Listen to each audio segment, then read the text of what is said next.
안녕하세요. 이승훈 부동산 연구소 이종성 팀장입니다. 제가 오늘은 재개발지 내 이제 무허가 건축물에 대해서 좀 얘기를 해볼까 하는데요. 무허가 건축물은 아무래도 이제 초기 투자 금액이 작기 때문에 많은 분들이 좀 관심을 가지고 현재 재개발지가 아무래도 이제 투자 금액이 높다 보니까 무허가 건축물에 많은 관심을 가지시는 것 같은데요. 오늘 그 무허가 건축물에 대해서 한번 얘기를 해볼까 합니다. 우선 PPT를 보면서 설명을 좀 드려보겠습니다.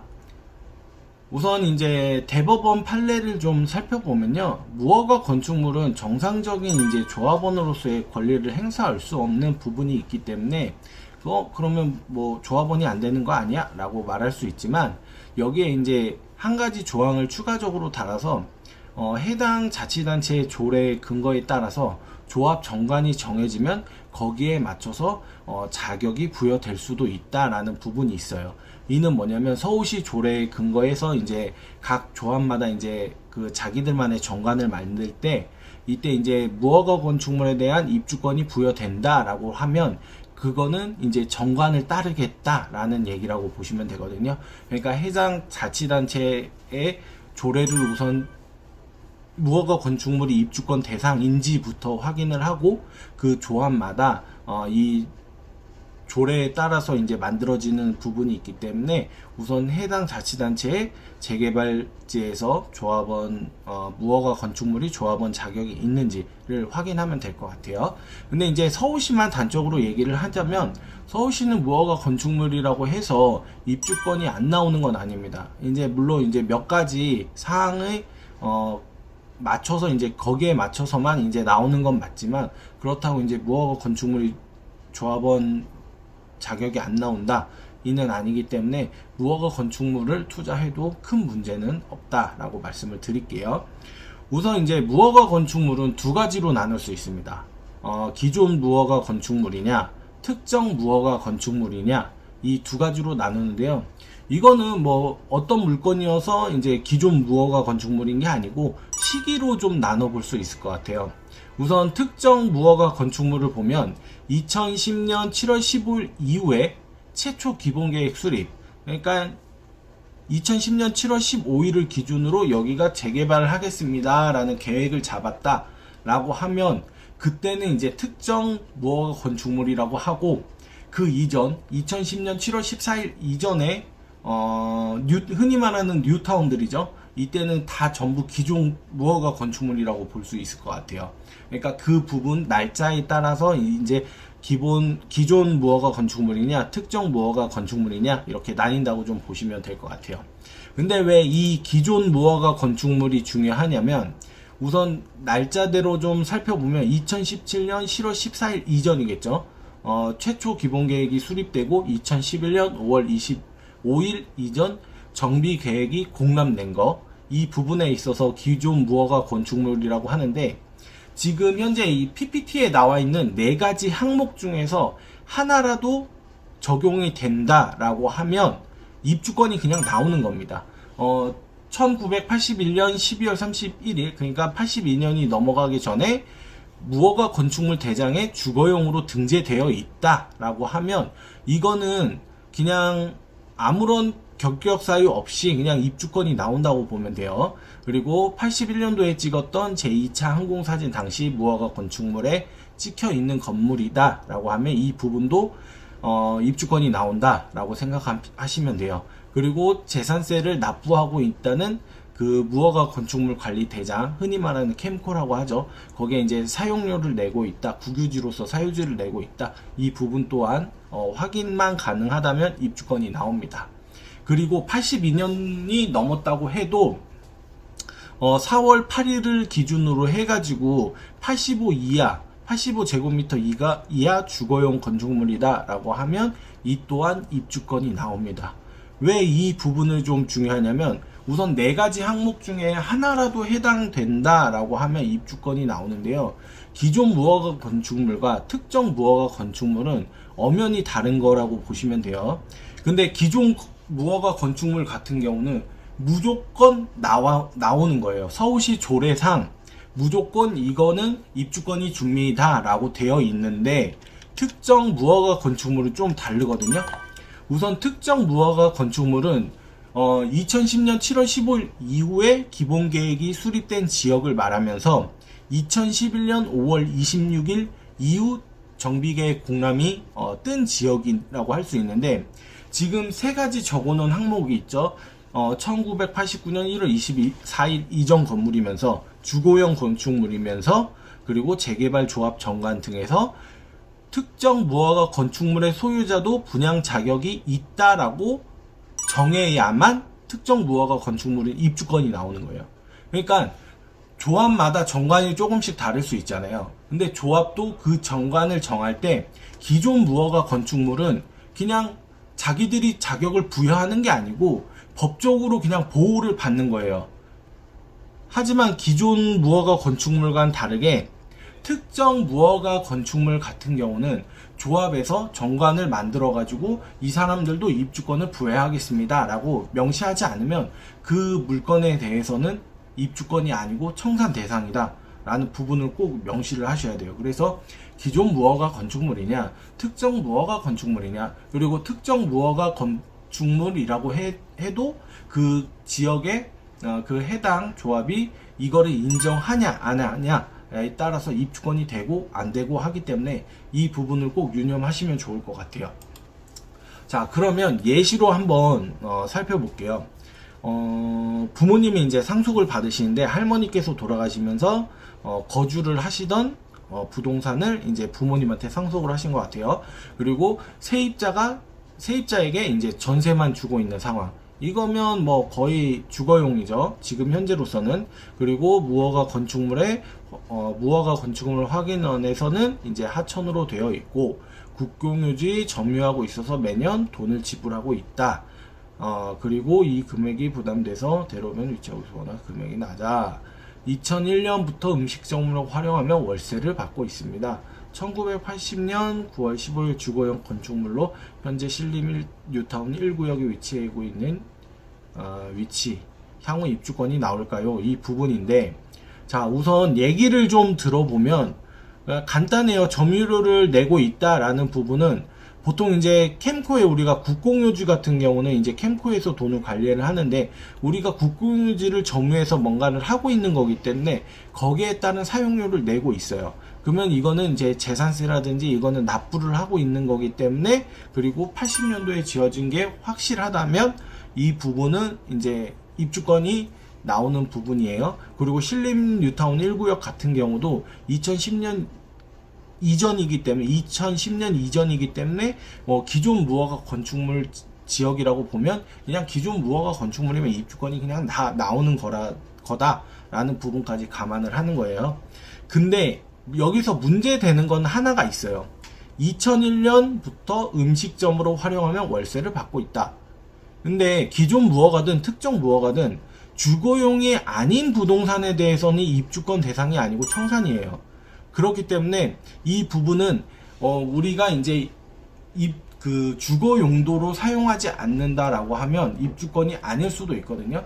하지만 처음에 이제 전세를 주고 있는 상황이고 할머니께서도 거주 용도로 사용했다면 이거는 법적으로 이제 처음에 하실 때는 아마 주거 용도였을 거예요. 그러면 우리가 현 시점은 뭘 사용하고 있냐가 중요한 게 아니고, 우리가 그 입주권 대상을 판정할 때 그 시점을 기준으로 뭘로 사용하고 있냐가 더 중요한 거거든요. 왜 무허가 건축물 같은 경우 좀 저렴하게 투자를 할 수 있냐면 이런 요소들이 간혹 있기 때문에 저렴하게 투자도 가능한 거예요. 주거용일 때만 입주권이 나와. 근데 지금 음식점으로 활용해. 그러면 상업용으로 사용하고 있다는 뜻이잖아요. 그럼 결국 이제 입주권 대상이 아니네 라고 생각할 수도 있는데, 처음에 이제 허가 받아져 있는 거는 주거 용도인데 이제 불법적으로 어떻게 보면 상업 용도로 사용하고 있는 거겠죠.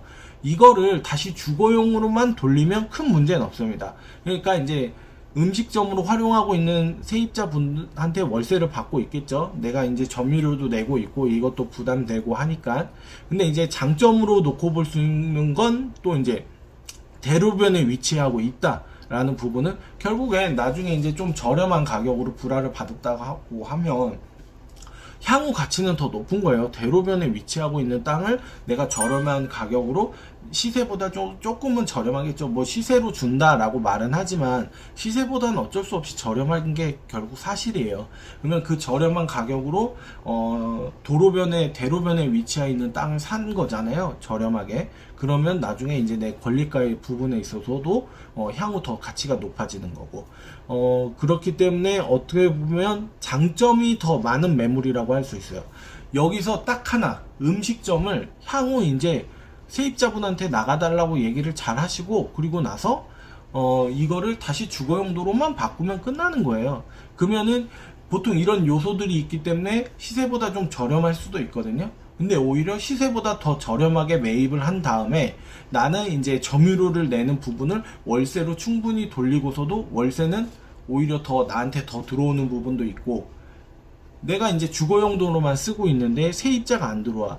여기 무허가 건축물 같은 경우 세입자는 거의 이제 들어오시긴 하시지만 들어와봐야 1,000만원, 진짜 잘 받으면 1,000만원, 못 받으면 뭐 500, 300, 200, 뭐 이렇게 창고용으로 쓰는 분들이나 이렇게 상업지 인근에 있는 분들이 창고용으로 쓰실 때 뭐 이렇게 세를 놓으시기도 하거든요.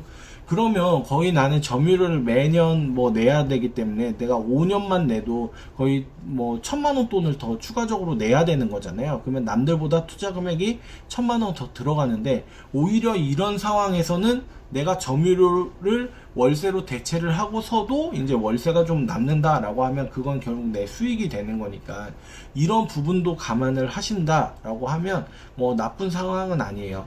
그리고 이제 사업이 어느 정도 진척이 돼서 몇 년 동안 이제 잘 가지고 계시다가 이제 시점이 됐을 때는 세입자를 내보내시고, 그리고 나서 주거용도로만 사용한다라고 해버리면 끝나는 문제이기 때문에 큰 걱정 없습니다. 이런 부분은. 그러니까 주거용도만 나오는 거기 때문에 꼭 이런 부분에 있어서 위험 요소를 느끼시는 분들이 안 되는 거 아니야? 라고 하는데, 그건 아니고 그때 막 마지막쯤에 이제 용도만 잘 바꾸시면 된다라고 보시면 될 것 같아요. 근데 우리가 이제 사유지라는 부분과 국공유지라는 무허가 건축물이 있습니다. 근데 이제 현지 부동산이든 아니면 이제 어떤 분들은 사유지 무허가 건축물이 더 좋다라고 말씀을 하시는 분들도 있어요. 사유지 무허가 건축물을 좋다라고 말씀하시는 부분은 이제 국공유지 무허가 건축물에 대한 장단점을 좀 아셔야 되는 게, 우선 장점은 향후 불화를 받으실 때 저렴한 시세로 받을 수 있다는 겁니다.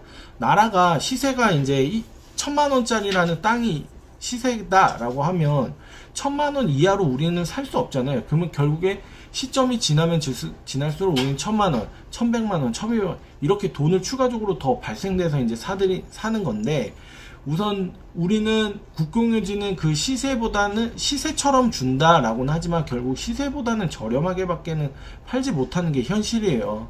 뭐 국민들을 대상으로 장사를 하는 건 아니잖아요. 그러면 이제 적정 가격이라는 거를 책정해서 이제 불화를 하는 거기 때문에 오히려 국공유지를 우리가 좀 저렴하게 살 수도 있다라는 장점이 있습니다. 그 부분을 좀 유념을 하시면 되고, 단점으로는 매년 점유료를 정상적으로 지불해야 된다는 부분이 있어요.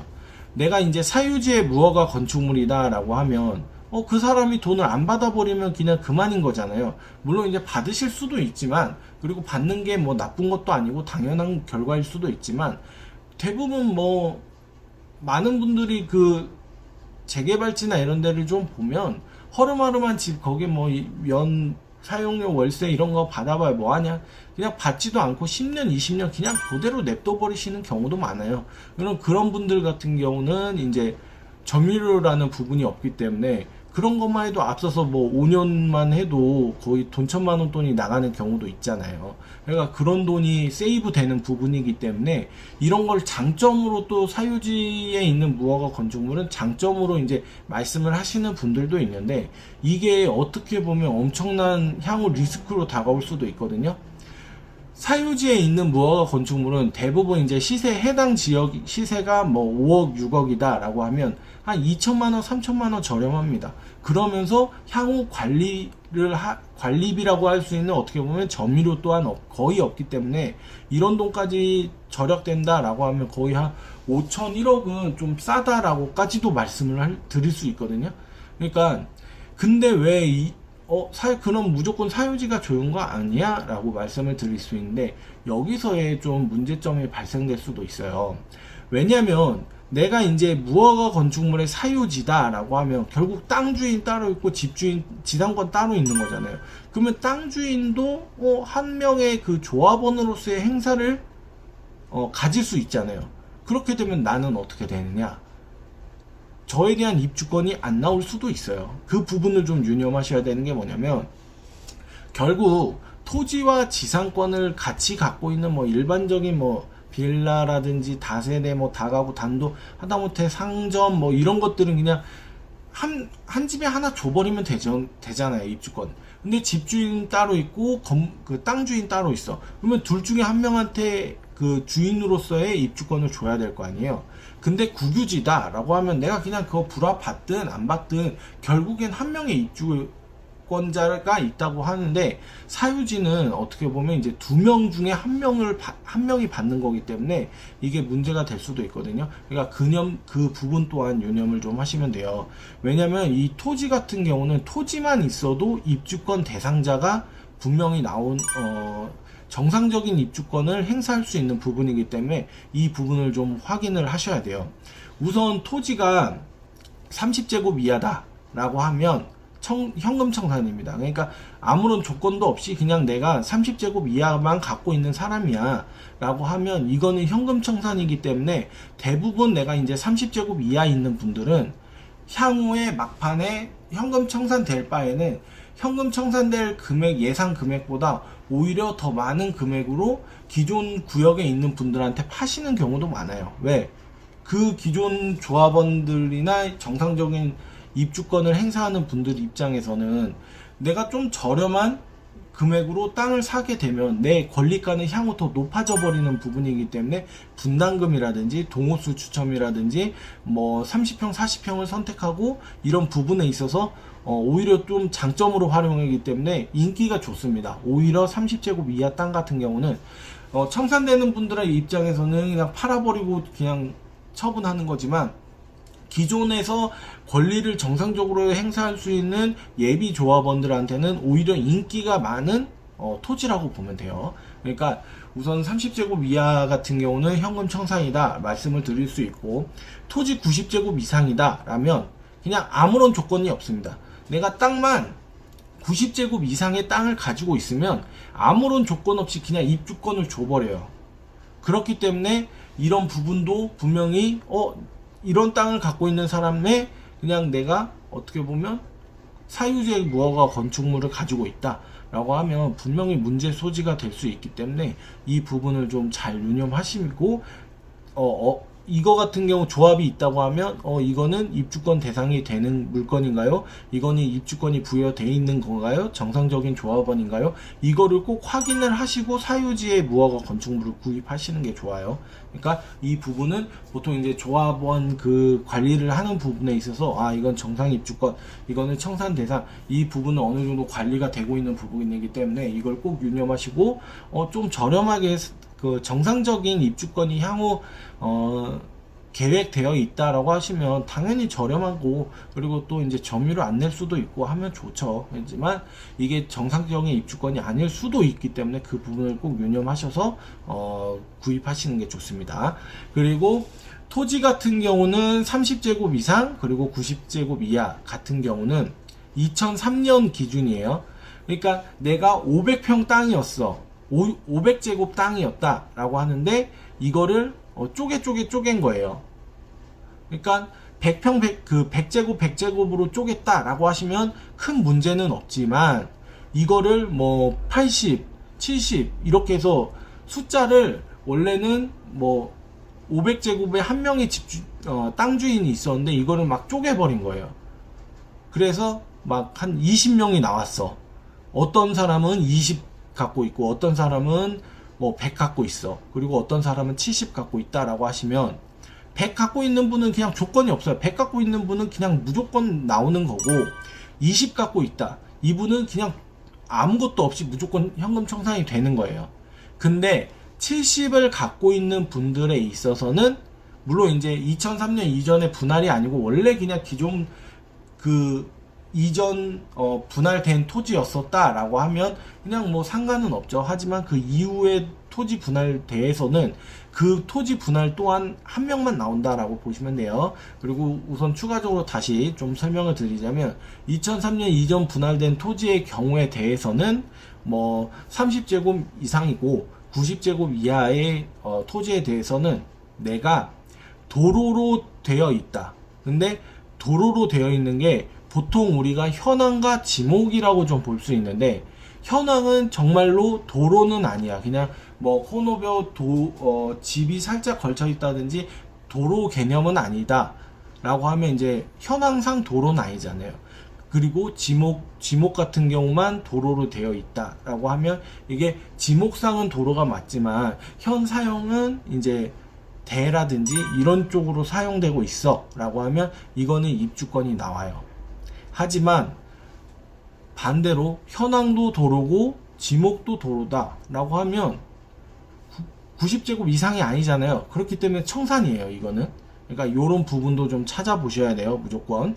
그리고 사업 시행 인가일 고시일 기준으로, 그러니까 30 이상이고 90 이하인 경우에 도로나 현황이나 지목 중에 도로가 하나 이상 아닌 경우, 사업 시행 인가 고시일부터 공사 완료 시점까지, 그러니까 입주 때까지 무주택자일 경우에, 그러니까 이런 것도 있어요. 오히려 이런 물건은 저렴할 수가 있어요. 그러니까 내가 무주택자야. 그리고 이 모든 조건이 맞아.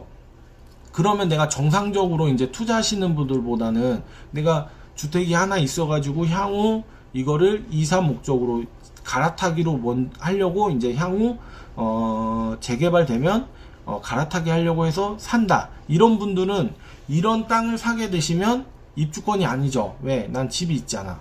근데 내가 무주택자야. 그러면 오히려 이런 조건에 맞는 분들은 오히려 이런 게 좀 저렴하게 사실 수 있는 거예요. 왜? 시세보다 이런 건 당연히 저렴할 테니까 조건부들이 붙잖아요. 그러니까 정상적인 입주권이면 그냥 정상적인 시세일 텐데 조건부가 붙는다는 거는 보통 정상적인 시세보단 조금이라도 저렴해야 되지 메리트가 있는 거잖아요.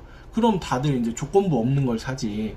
그러니까 이런 부분은 단돈 1,000만원, 2,000만원이라도 남들보다 좀 저렴하게 살 수 있기 때문에 오히려 무주택자분들은 이런 나대지라든지 이런 것도 입주권을 좀 저렴하게 살 수 있는 부분이다 라고 하는 부분도 감안을 하셔야 돼요. 그러니까 무허가 건축물이고 나대지고 이렇게 집도 없는데 내 땅도 아닌데 이게 입주권이 나올까요? 라고 했을 때 나오는 것도 있고 안 나오는 것도 있는데 나오는 거를 잘 살면 득이 될 수 있기 때문에 오히려 이렇게 저렴하게 무허가 건축물이라든지 오히려 나대지 입주권이 정상적으로 실현될 수 있는 거를 투자하신다고 하시면 오히려 남들보다 좀 더 저렴한 금액으로 투자를 하실 수 있는 겁니다.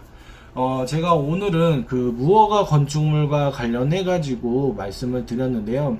무허가 건축물이 꼭 나쁜 거는 아닙니다. 오히려 남들보다 초기 투자 금액이 적을 수밖에 없어요. 왜? 나는 땅과 지상권 모두를 사야 되는데 나는 건물만 피를 주고 사는 거거든요.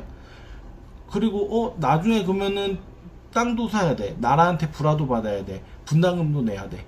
라고 말씀을 하시지만 결국 시세보단 저렴하게 나라에선 땅을 팔 수밖에 없는 거예요. 그러니까 불화대금도 불화대금이라고 해서 남들보다 더 주고 산다? 이것도 아니에요. 오히려 더 저렴한 시세로 살 수도 있는 부분이거든요. 그렇기 때문에 무허가 건축물을 투자하실 때는 이게 입주권이 가능한 물건이다 라고 하시면 오히려 투자 금액이라든지 향후 수익률적인 부분에 있어서는 좋을 수도 있기 때문에 무허가 건축물이라고 겁내지 마시고요. 오히려 이 부분을 잘 유념하셔서 투자하시면 남들보다 더 많은 수익도 가능하다라고 말씀을 좀 드리고 싶습니다. 그리고 이제 무허가 건축물이라고 해서 무조건 이제 입주권이 나오는 것도 아니고, 그리고 사유지 같은 경우는 이런 몇 가지 불안 요소들이 분명히 있어요.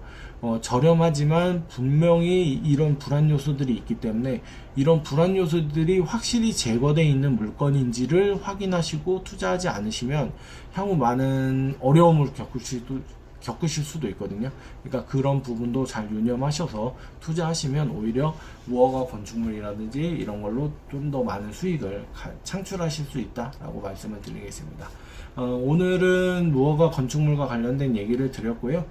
향후 다음 시간에도 재개발이라든지 재건축 그리고 좀 더 자세한 유익한 정보로 찾아뵐 수 있도록 하겠습니다.